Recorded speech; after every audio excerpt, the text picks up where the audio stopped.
Hey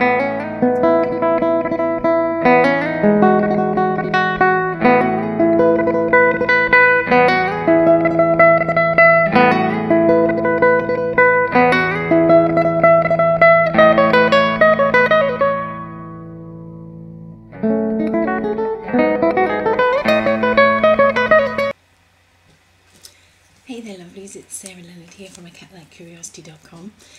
This is the monthly Q&A, Curious Chat session for July. And this month we're talking all about art and spiritual practices. I didn't have a huge amount of questions this month. I'm assuming most of you are out and about gallivanting in the sunshine, in which case enjoy yourself, that's fantastic. But I did have a question from the lovely Jessica, who is in my Curiously Gorgeous Sisterhood. And her question was, "Hi Sarah, as you know, I have an interest in connecting art with a personal spiritual practice. You create monthly altars as part of your creative process. What else do you do that makes your art making spiritual? Does this make the art you create different than art without any spiritual element?" So there's a few different questions in there. Great question. I do create monthly altars. For me, those monthly altars are more about intention setting for the month. So this is something I do every month. I'll plan out my goals and I'll plan out the step-by-step in my planner. But before that, before I get to the sort of nitty-gritty, if you like, I set goals via a scroll of intention that I keep on my altar for the month.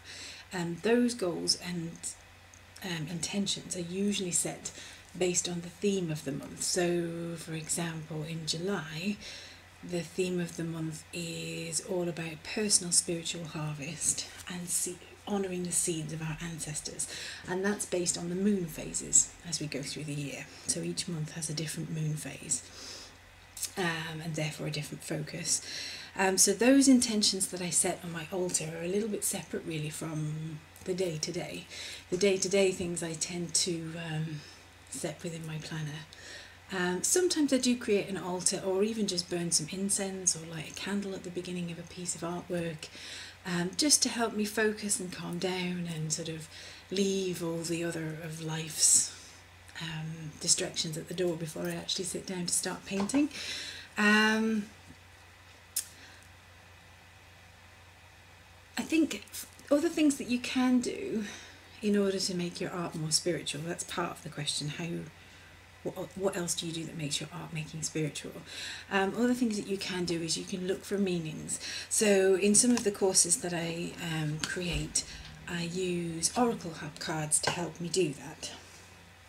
So for example, I have these messages from the angels cards, and I pulled a card before I began the video. I'm going to read you the message from that at the end. So I might use an oracle card, I might pull an oracle card, I might pull a spread of oracle cards just to help give me some direction before I begin a painting. I also sometimes use journaling within the painting itself. So I might, if you've seen the Angel of Letting Go video, which is free on the CGS website, so acatlikecuriosity.com/the CGS, and then on the blog there, an Angel of Letting Go is a free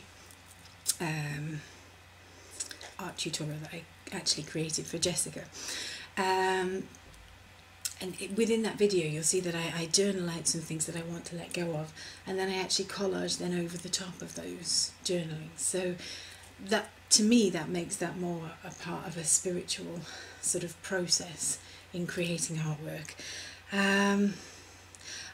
For me, I don't think there is a difference between my art that I've created with spirituality in mind and the art that I've created without, because most of my artwork is quite playful really. The way that I go about it isn't very serious. I don't necessarily sit down with a master plan at the beginning, and I just kind of go with the flow and see what grabs my attention at the time, which is why quite often I'll start a video with a list of supplies, and then partway through I'll change my mind and use something else, which is probably very annoying for you guys, but it's just part of me actually following along with the way that my brain is working at the time. I have produced some artwork at times when I've been feeling a little bit sad, a little bit down, a little bit disconnected, and I do see in some of that artwork a higher sense of the emotion being present. But I wouldn't, for me anyway, I wouldn't say that the artwork I create in a more playful mode where anything goes and I'm just sort of experimenting and trying different things out. To me, that still isn't different. It's all still very, very valid and very much a spiritual practice anyway. I think sometimes you can get bogged down in the idea of, oh, well, if it's going to be spiritual, then I have to light my altar and I have to, I don't know, set the quarters and I have to turn 3 times counterclockwise and then cleanse the room with sage and that, you know, and all that type of ritual stuff. Sometimes ritual's brilliant, but I think things can be sacred even without any of that. And those little nudges where I think, oh no, I'm going to use this instead, or I'm going to just grab some watercolour paints and I'm going to see what happens. Those little nudges, I think, are kind of spiritual nudges anyway, as we're going forward. So that, I hope, helps to answer your question, Jessica. A little bit rambly, sorry about that. But that's kind of my thoughts on spirituality and art. I just want to finish up because we didn't have a lot of questions this month. Like I say, most people are out gallivanting in the sunshine. I wanted to finish up by sharing a card with you that I pulled from the Messages from Your Angels Oracle deck by Doreen Virtue. And the card I pulled is Francesca. And she says, what do you desire right now? Visualize it and it will come about. Negativity will block your progress. So let's read a little more about Francesca before I let you go. So, you've been asking God and the angels, what is next for me? Yet we have been waiting for you to make that decision yourself. That is why you've felt stuck lately. This impasse occurs because you are afraid of making a wrong decision. We can help you to decide, but ultimately, the next chapter of your life is up to you. This is a period of your life that is unscripted. Your desires are like a painting that you create upon the canvas of your life. Like an artist, you must decide what the theme, background and foreground will be within your picture.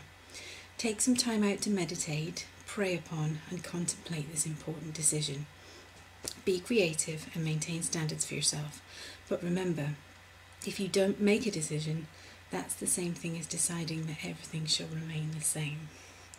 It's quite uncanny almost in the way that that relates to what I was just talking about. I hadn't actually read the full description before I started. I just pulled the card and put them to one side ready to read it to you. So I hope that sort of helps with that side of things, art and spirituality, and I hope you've taken some useful gems from this month's Curious Chat session. I will of course post the next month's Curious Chat session in our group in August, and feel free to ask as many questions as you might like underneath there, just in case you're wondering what kind of questions could I ask you, by the way. You can ask me about art, you can ask me about spirituality, you can ask me about my website, website design, my favourite themes, you can ask me illustrator questions. If I know the answer, I'll give it to you.